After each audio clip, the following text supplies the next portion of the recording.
Hai semuanya, saya kembali untuk membacakan Alkitab yang sebelumnya saya sudah baca dari Kejadian pasal 1 sampai 2. Dan ini selanjutnya saya akan membacakan sembari mengulang kembali isi dari Alkitab. Saya akan mulai membaca dari Kejadian pasal 3. Manusia jatuh ke dalam dosa. Adapun ular ialah yang paling cerdik dari segala binatang di darat yang dijadikan oleh Tuhan Allah. Ular itu berkata kepada perempuan itu, "Tentulah Allah berfirman, semua pohon dalam taman ini jangan kamu makan buahnya, bukan?" Lalu sahut perempuan itu kepada ular itu, "Buah pohon-pohonan dalam taman ini boleh kami makan, tetapi tentang buah pohon yang ada di tengah-tengah taman, Allah berfirman, jangan kamu makan ataupun raba buah itu, nanti kamu mati." Tetapi ular itu berkata kepada perempuan itu, "Sekali-kali kamu tidak akan mati, tetapi Allah mengetahui bahwa pada waktu kamu memakannya, matamu akan terbuka, dan kamu akan menjadi seperti Allah, tahu tentang yang baik dan yang jahat."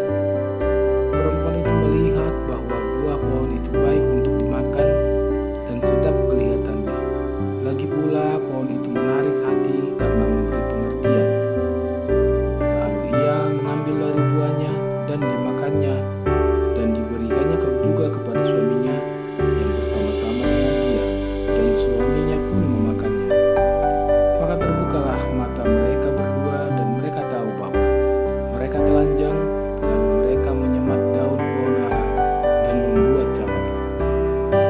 Tetapi ketika mereka mendengar bunyi langkah Tuhan Allah yang berjalan-jalan dalam taman itu pada waktu hari sejuk, bersembunyilah manusia dan istrinya itu terhadap Tuhan Allah di antara pohon-pohonan dalam taman.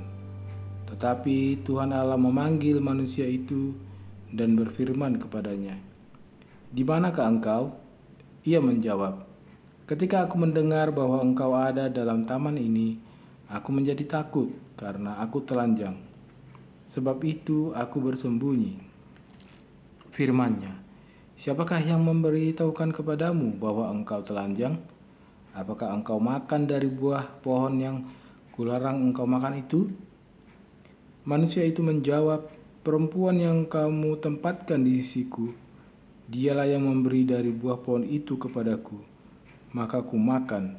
Kemudian berfirmanlah Tuhan Allah kepada perempuan itu, "Apakah yang telah kau perbuat ini?" Jawab perempuan itu, "Ular itu yang memperdayakan aku, maka ku makan." Lalu berfirmanlah Tuhan Allah kepada ular itu, "Karena engkau berbuat demikian, terkutuklah engkau di antara segala ternak dan di antara segala binatang hutan. Dengan perutmu lah engkau akan menjalar, dan debu tanah lah akan kau makan seumur hidupmu. Aku akan mengadakan permusuhan antara engkau dan perempuan ini, antara keturunanmu dan keturunannya. Keturunannya akan meremukkan kepalamu, dan engkau akan meremukkan tumitnya." Firman-Nya kepada perempuan itu, "Susah payahmu waktu mengandung akan kubuat sangat banyak. Dengan kesakitan engkau akan melahirkan anakmu, namun engkau akan berahi kepada suamimu, dan ia akan berkuasa atasmu."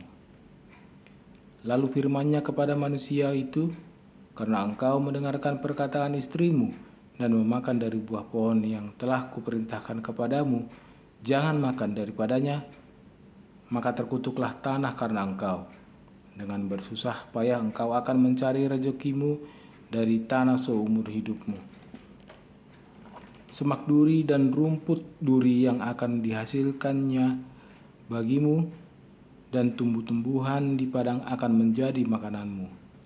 Dengan berpeluh engkau akan mencari makananmu sampai engkau kembali lagi menjadi tanah, karena dari situlah engkau diambil, sebab engkau debu, dan engkau akan kembali menjadi debu." Manusia itu memberi nama Hawa kepada istrinya, sebab dialah yang menjadi ibu semua yang hidup. Dan Tuhan Allah membuat pakaian dari kulit binatang untuk manusia dan untuk istrinya itu, lalu mengenakannya kepada mereka.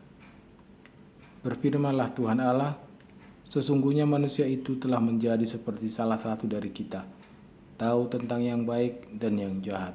Maka sekarang, jangan sampai ia mengulurkan tangannya dan mengambil pula dari buah pohon kehidupan itu dan memakannya, sehingga ia hidup untuk selama-lamanya. Lalu Tuhan Allah mengusir dia dari Taman Eden, supaya ia mengusahakan tanah dari mana dia diambil. Ia menghalau manusia itu, dan di sebelah timur Taman Eden ditempatkannya lah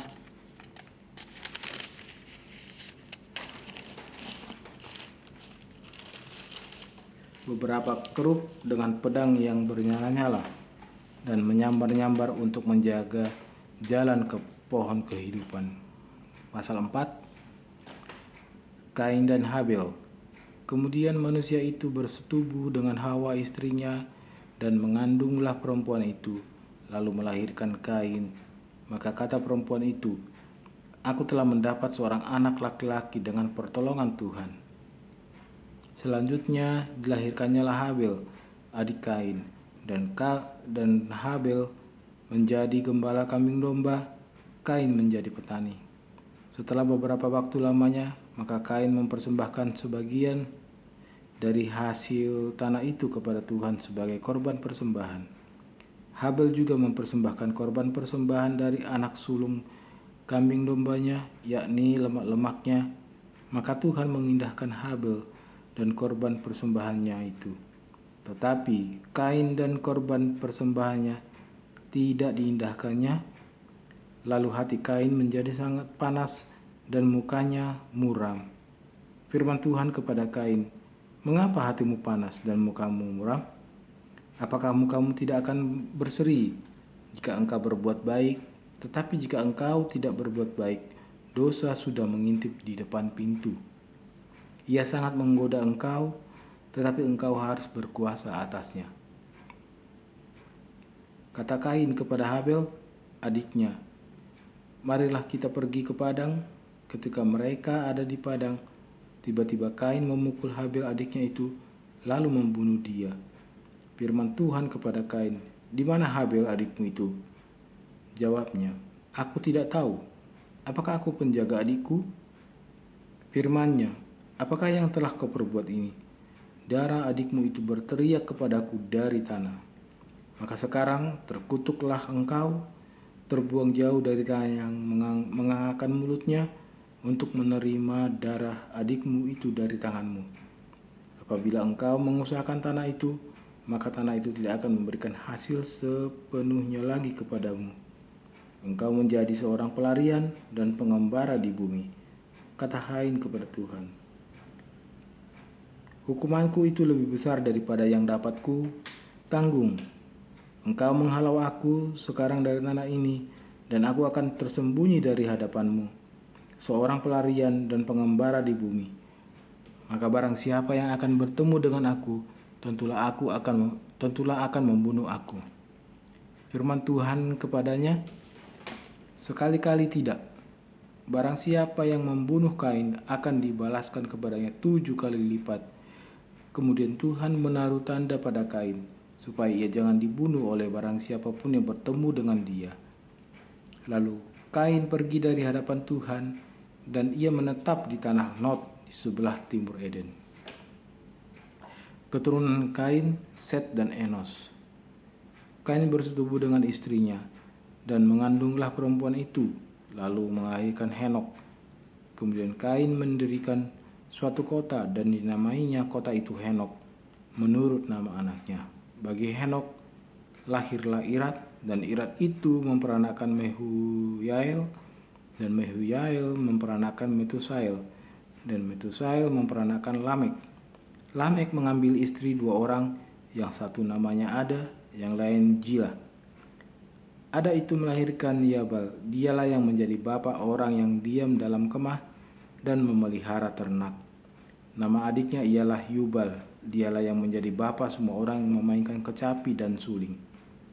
Jila juga melahirkan anak, yakni Tubal Kain, bapa semua tukang tembaga dan tukang besi. Adik perempuan Tubal Kain ialah Naam. Berkatalah Lamek kepada kedua istrinya itu, Ada dan Zila, dengarkanlah suaraku. Hai istri-istri Lamek, pasanglah telingamu kepada perkataanku ini. Aku telah membunuh seorang laki-laki karena ia melukai aku, membunuh seorang muda karena ia memukul aku sampai bengkak. Sebab jika Kain harus dibalaskan 7 kali lipat, maka Lamek 77 kali lipat. Adam bersetubuh pula dengan istrinya, lalu perempuan itu melahirkan seorang anak laki-laki dan menamainya Set. Sebab katanya, Allah telah mengaruniakan kepadaku anak yang lain sebagai ganti Habel, sebab Kain telah membunuhnya. Lahirlah seorang anak laki-laki bagi Set juga, dan anak itu dinamainya Enos. Waktu itulah orang memulai memanggil nama Tuhan. Demikianlah pembacaan Alkitab Kejadian pasal 3 dan pasal 4. Kiranya yang mendengarkan pembacaan firman Tuhan ini diberkati selalu. Demikianlah pembacaan ini. Tuhan memberkati kita semuanya. Amin.